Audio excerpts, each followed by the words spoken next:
안녕하세요. 이형석입니다. 여러분들 창업하려고도 창업자금을 지원받기가 쉽지가 않죠. 그래서 오늘은 그 문제를 얘기를 해보려고 합니다. 그러니까 여러분들이 처음에 어떤 비즈니스 모델로 접근해야 되고 그 자금을 어디서 받아야 되고 어느 시점에 어느 정도의 자금을 받을 수 있는지, 그리고 그런 정보는 어디에 있는지, 이런 얘기를 좀 해보려고 합니다.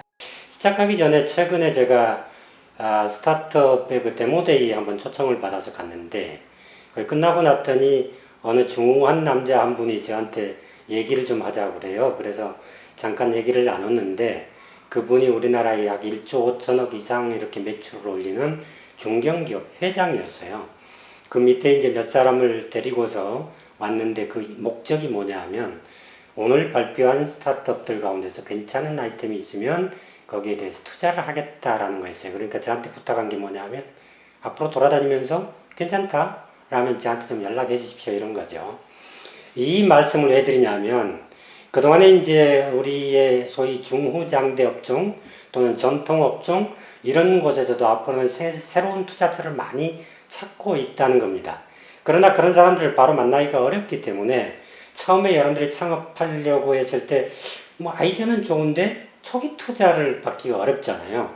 그래서 초기 투자를 받으려고 하는 방법을 좀 알려드리겠습니다. 첫 번째는 우리가 그걸 시드머니라고 하죠. 우리 시드머니를 받는 방법은 이제 크게 세 가지가 있습니다. 첫 번째는 엔젤 투자를 받는 방법이에요. 엔젤 투자는 개인이라든지 개인 투자 조합이라는 게 있거든요. 여기서 이제 지분을 주고 투자를 받는 방법입니다. 보통 이제 규모는 크지 않아요. 한 1억 이하 정도 되는데, 처음부터 투자를 리스크가 굉장히 큼에도 불구하고 투자를 해주니까 천사 같은 투자다라고 해서 이제 엔젤 투자라고 이렇게 이름이 붙여져 있죠. 근데 여러분들 투자자 입장으로 바꿔놓고 생각하면, 처음에 아이디어가 실제로 성장할지 안 할지도 모르는데 아무리 적은 금액이라도 선뜻 내놓기가 쉽지가 않죠. 일반적으로 투자를 할 때는 두 가지로 이거를 그 자금을 회수를 하거든요. 하나는 중간에 이제 M&A를 통해서 중간에 팔아서 차익을 남기는 방법이 있고, 나중에 이제 그 IPO 통해서 이제 상장을 시켜서 회수하는 방법이 있죠. 그러나 보통 그 기간이 굉장히 길기 때문에 그걸 처음에 투자해 주기가 쉽지 않아요. 그래서 그것은 적은 돈이라도 투자해 주는 것만으로도 대단히 천사 같은 존재다, 이렇게 볼 수 있겠습니다. 두 번째는 이제 엔젤 투자 클럽에서 받지 못하면 정책 자금을 받는 게 좋겠죠. 근데 정책 자금은 융자가 있고 투자가 있어요. 가급적이면 융자는 내가 나중에 갚아야 되는 돈이니까 투자 쪽으로 접근을 하는 게 좋겠죠. 그래서 투자를 받는 방법은 일단 부처마다 이게 운영하는 육성센터가 있어요. 예컨대 중기부 산하에 보면 이제 청년 창업 사관학교 같은 게 있고요. 그 다음에 경제부처마다 이제 서울시는 뭐 창업 허브 이런 게 있거든요. 근데 여의도가 참 이게 모기가 많아. 창업 허브 같은 게 있어요. 그래서 이런 곳에서 이제 이렇게 입주를 해서 투자받는 방법이 있습니다. 그 다음에 이제 그 자금에 대해서 다 알려고 하시면은 KB국민은행에서 그 앱 하나를 만들었거든요. KB브릿지라고. 거기에서 사업자 등록을 치거나 자기 주민등록번호를 치면 거기에 해당하는 정책자금 지원 정보가 쭉 이렇게 뜹니다. 이런 정보를 가지고도 여러분들이 이제 정보를 알 수 있겠고요. 세 번째는 이제 크라우드 펀딩을 받는 방법이에요. 글자 그대로 대중에게 내 비즈니스 모델을 소개해서 그것을 인정받고 그만큼 대가로 이제 투자를 받는 형태가 되겠습니다. 그래서 그런 것은 이제 우리나라에 크라우드 펀딩 받을 수 있는 사이트가 굉장히 많이 있기 때문에 한번 찾아보시면 좋을 것 같고요. 그다음에 우리나라에서 하더라도 미국 같은데 이런 데서도 투자 받을 수가 있어요. 아이디어가 괜찮으면. 미국은 인디고고라든지 킥스타터 이런 쪽이 있죠. 그다음에 국내 같은 경우는 익히 아시다시피 와디지 같은 것도 있고 텀블벅 이런 쪽이 있겠습니다. 그러나 이제 크라우드 펀딩을 받으려고 하면 사업 타당성이 상당 부분 검증이 돼야 되거든요. 그러니까 이런 점도 감안하셔가지고 하면 좋겠습니다. 이렇게 시드머니를 이제 확보해서 창업을 했습니다. 근데 한 1, 2년 해보니까 이게 가능성이 정말 있거든요. 시장의 반응도 뜨거워요. 이랬을 경우에 또 투자가 돼야 그 다음에 그거를 넘을 거 아니에요.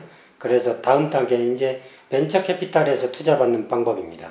그 벤처 캐피탈에 투자를 받을 때는 여러분들이 왜 그쪽 문을 두드리냐면 여러분들이 처음에 창업할 때는 대체적으로 담보가 없잖아요. 그러니까 금융기관에서는 투자를 해주지 않아요. 융자를 해주지 않아요. 그러다 보니까 어쩔 수 없이 이제 벤처 캐피탈을 통하게 되는데 조금 전에 제가 엔젤 투자를 얘기하고 또 이번에는 벤처 캐피탈을 얘기했는데 두 개의 차이점이 뭘까?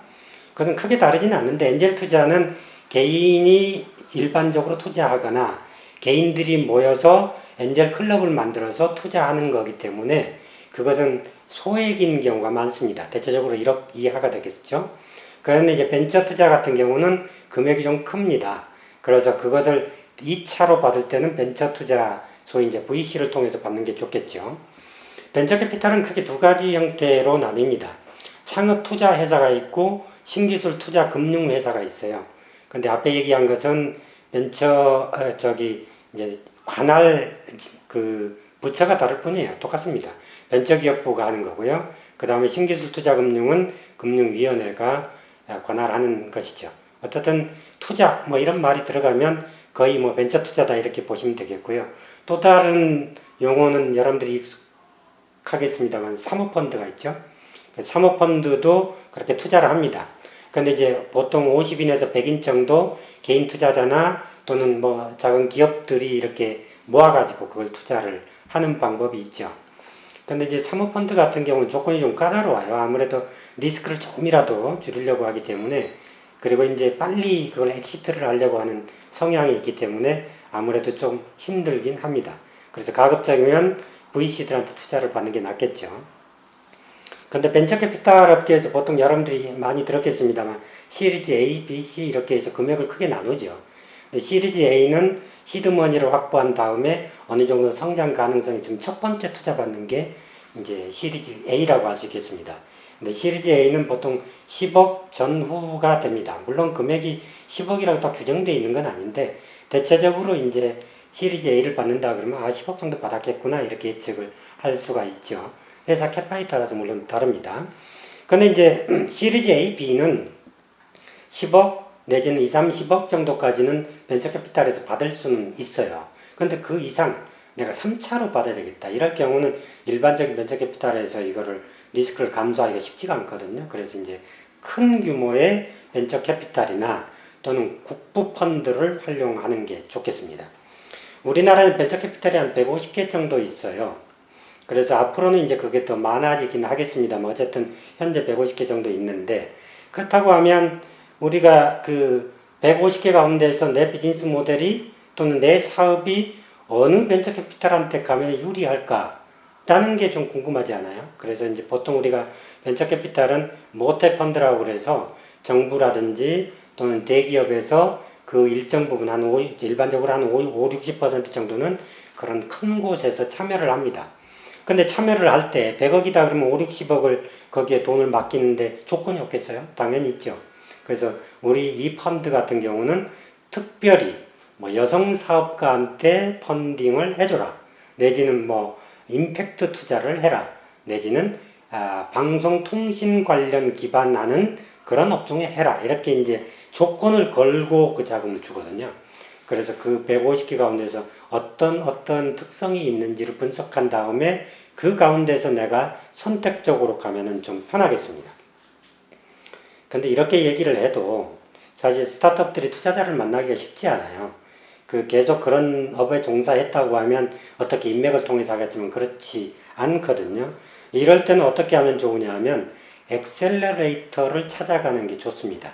엑셀러레이터는 우리나라에 약 250개 정도 있고 아마 8월부터 이제 관련법이 완화돼 가지고 여러 기관에 참여를 하기 때문에 아마 올해 안에는 300개 정도 늘어나지 않을까라는 생각을 하고 있습니다. 자, 그런데 엑셀러레이터와 VC의 차이점이 뭐냐면 VC는 투자해서 그게 이제 회수하기까지 기다리는 거라고 본다면 엑셀러레이터는 처음에 초기에서부터 나중에 판로 개척까지 이렇게 섬세하게 지도를 해줍니다. 소위 컨설팅을 해서 회사를 키워가지고 자기의 지분에 큰 수익을 내려고 하는 사람들이라고 볼 수 있겠습니다.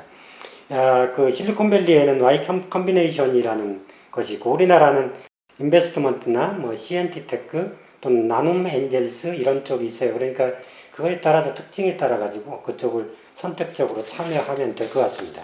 이런 정보는 여러분들이 또 찾기도 쉽지 않을 텐데 키워드 검색을 하셔가지고 K 스타트업 이렇게 선택을 하시면 거기에 엑셀러레이터 기업들의 명단이 쭉 올라와 있습니다. 이 가운데서 이 기업은 주로 어느 쪽에 관심을 갖고 있구나 이런 것들을 쭉 확인할 수가 있죠. 그래서 거기에서 맞는 쪽을 접촉하셔가지고 만나는 것이 좋겠습니다. 이렇게 이제 앞으로는 스타트업들에게는 특별히 지원이 좀 많을 것 같아요. 자영업 쪽보다는 앞으로는 기술 기반 스타트업 쪽으로 많은 지원이 있을 것 같습니다. 최근에 정부가 얘기한 이 디지털 뉴딜도 보면 그런 거라고 보면 되겠고요. 그래서 앞으로는 그런 쪽에 좀 충분히 관심을 가지고 접근을 하는 게 좋겠습니다. 다만 우리가 투자를 받기 전에 조심해야 될 게 있어요. 요즘에 이제 투자하는 사람들의 특징 가운데 하나가 저 비즈니스 모델은 괜찮긴 해. 근데 저놈이 영 아닌 것 같아. 이러면 안 하거든요. 그러니까 소위 우리가 태도, 애티튜드를 굉장히 많이 중요하게 본다는 거예요. 우리나라만 그런 게 아니고요. 실리콘밸리도 그렇고 최근에 제가 홍콩에 그 한 대학에 그때 심사를 갔는데 그쪽의 교수들도 똑같은 말을 하더군요. 그러니까 앞으로는 태도가 훨씬 중요하다라는 것도 한번 참고하면 좋겠습니다. 그래서 처음에 시작을 할 때 투자를 받을 때 이거 해서 빨리 M&A 해서 수익을 내겠습니다 라고 얘기하는 것보다 내가 어느 정도까지는 내가 충분히 노력해 가지고 기반을 다진 다음에 투자를 그때 가서 받겠습니다 이렇게 얘기하면 오히려 신뢰를 가지고 거기는 투자를 더 해주는 경향이 있습니다. 그러니까 여러분들이 처음에 비즈니스 모델도 좋지만 내가 어떤 태도로 접근하느냐 어떤 자세, 소위 기업가 정신을 가지느냐에 따라서 좀 더 수월하게 더 많은 금액을 안정적으로 받을 수 있을 거라고 생각합니다. 자, 만약에 이걸 듣다가 이해가 안 됐다거나 또 연락처가 없다거나 엑셀러레이터를 만나고 싶다면 저한테 연락하시면 제가 언제든지 연결을 해 드리도록 하겠습니다. 여러분들의 성공을 꼭 기원합니다. 고맙습니다.